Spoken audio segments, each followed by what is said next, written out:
Good evening, everyone. This is my presentation, Visual Learning in Science, Research and Application in Middle Grade Science.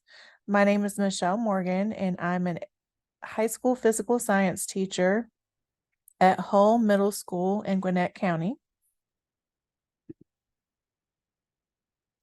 I'm a doctoral candidate in secondary and middle grades education with a concentration in science here at Kennesaw State University.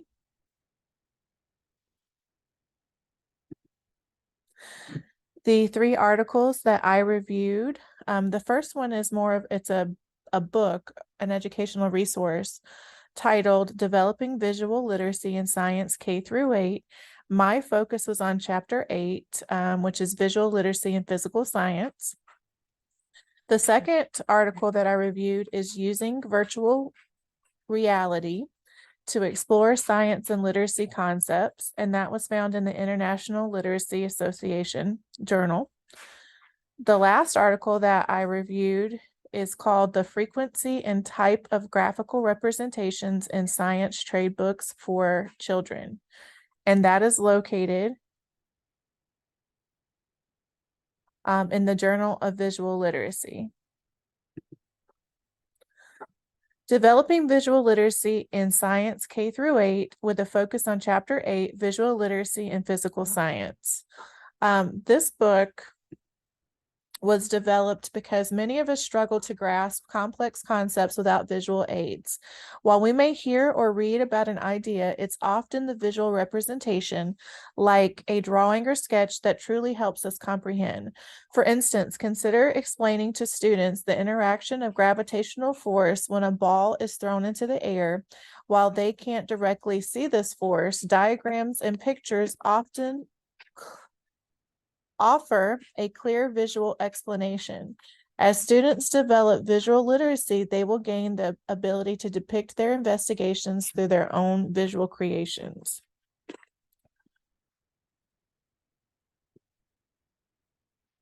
And this was a quote that I found in the chapter that I really enjoyed reading. It was only when Einstein pulled out a pen and drew an illustration with words to explain his thinking that Solovine understood. He saw what Einstein was trying to say. And basically, this is what the book is all about.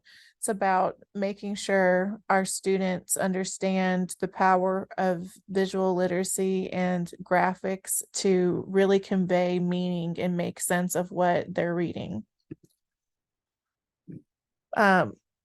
So the book for physical science was mainly on the force and motion unit. And what it did was it presented various activities using the 5E model that teachers could implement into their classrooms. And throughout the learning sequence or unit on force and motion, students will record and draw in their science notebooks. These visual and spatial tools can be placed directly into their notebooks and act as another vehicle for helping them understand and internalize their understanding of the concept being studied. Examples of students recomposing the information they have learned are shown in figures 8.5a and 8.5b above. The student diagram in figure 8.5b became a useful formative assessment tool because the student incorrectly stated that the object would accelerate in box 3. When the teacher questioned the student's thinking, the student was able to recognize his error. This visual tool gave the teacher the opportunity to interview the student, and the student was able to correct his mistake. So as you can see, this is a push-pull and then a force and acceleration diagram. So these visual tools are just one way that students can demonstrate their learning, and they can be, as you can see, used as a formative assessment tool. Here are some additional force and motion visual literacy tools. The tool on the left, the students were assigned a text page to read, and they had to describe what they read and then use a descriptive caption with color to put their writing to life, basically to put a visual with that. Over to the right, you see various foldables that can be used for students to demonstrate their learning.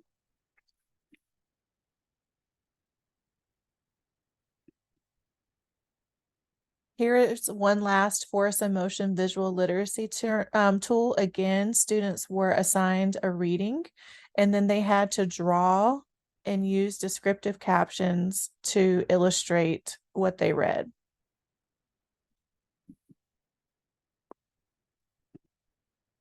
So the implications for teaching, the use of visual literacy tools, diagrams, and three-dimensional graphic organizers presented in this book to help students develop their knowledge and demonstrate their understanding of the topics you're trying to study or you are studying in class, such as force and motion.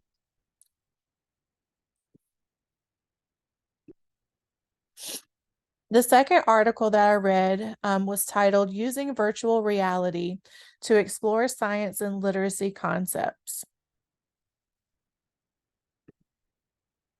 In this article, the author provides an illustrative classroom case showcasing the purposeful integration of technology to establish an environment centered on students, fostering collaboration and self-directed learning.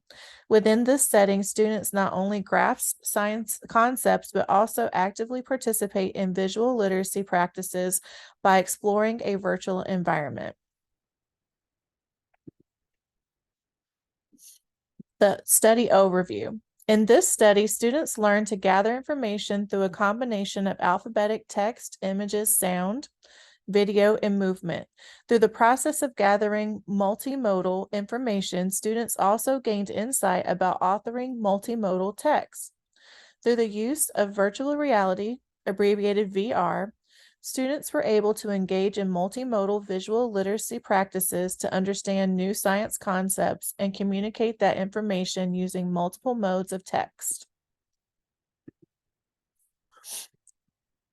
Virtual reality apps provide immersive experiences in real or imagined environments and can be used to integrate science and literacy instruction and help students learn with multimodal digital texts. Studies have demonstrated the significance of involving students in the process of asking questions.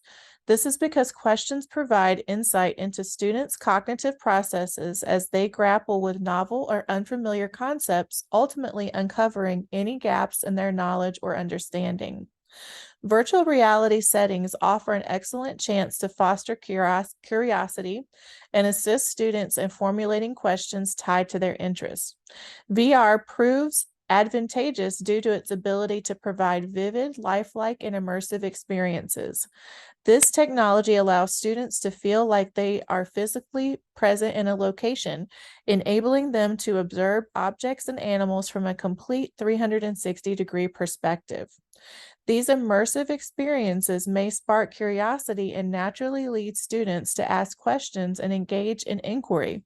These questions provide an ideal start for engaging students in an inquiry-based learning approach. And what you see to the right are some sample questions that were developed by students after using VR, the Geographic VR cardboard goggles. And basically it immersed them into a real life experience, which led them to develop questions about the experience. So teachers could really use this to engage students. If you're using a 5E model, this would be great for the engage and explore steps.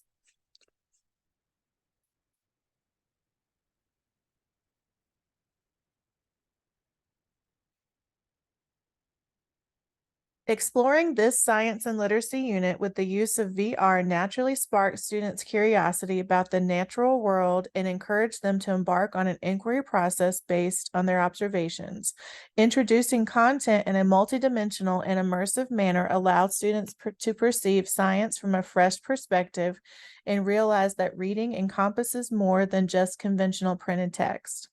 Throughout this study, students learned how to acquire information through a blend of alphabetic, text, images, audio, video, and movement. This process of gathering multimodal information also provided students with insights into creating multimodal text with the aid of VR. Students were able to partake in diverse literacy practices, enabling them to comprehend new science concepts and convey that knowledge through various modes of text. Implications for teaching. VR presents many opportunities for multimodal reading and could be used to support students in numerous ways, such as learning how to write descriptive and informational text, practicing reading comprehension strategies as a mentor text for students writing, developing visual comprehension skills, and much more. This article may be used as a guide to get started with VR in your classroom. As with any use of digital technology, it is important that teachers' use of virtual reality is aligned with instructional goals and is used to enhance and to extend instruction rather than as a novel tool to engage students. The technology integration planning cycle can be used to ensure not only that teachers consider how VR can contribute to and enhance their instruction, but also how VR may constrain the instruction. Both the contributions and potential barriers of the tool should be considered when planning instruction.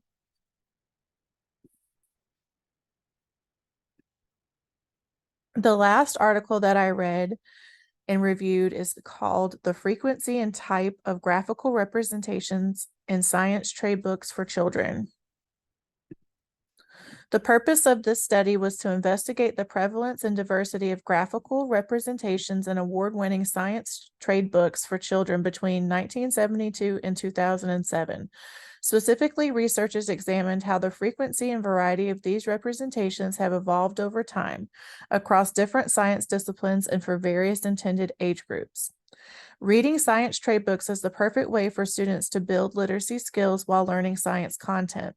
Trade books are more readable and engaging to students. They are more relevant to students and often provide the opportunity for students to make personal connections with the information. Many nonfiction trade books are written like novels. They can provide information that is more up to date. They can also offer depth on a topic as well as color, texture, richness. Trade books can offer excellent opportunities for self-inquiry into topics of particular interest to students. I chose this article because I wrote a grant 2 years ago. I taught level 1 and level 2 EL students, and I really wanted to find science picture books, particularly on physical science topics, to help these students understand the concepts better. So when I saw this, it was really intriguing to me because those picture books were trade books, and my students really did enjoy and were more engaged when they read those than your traditional science textbook.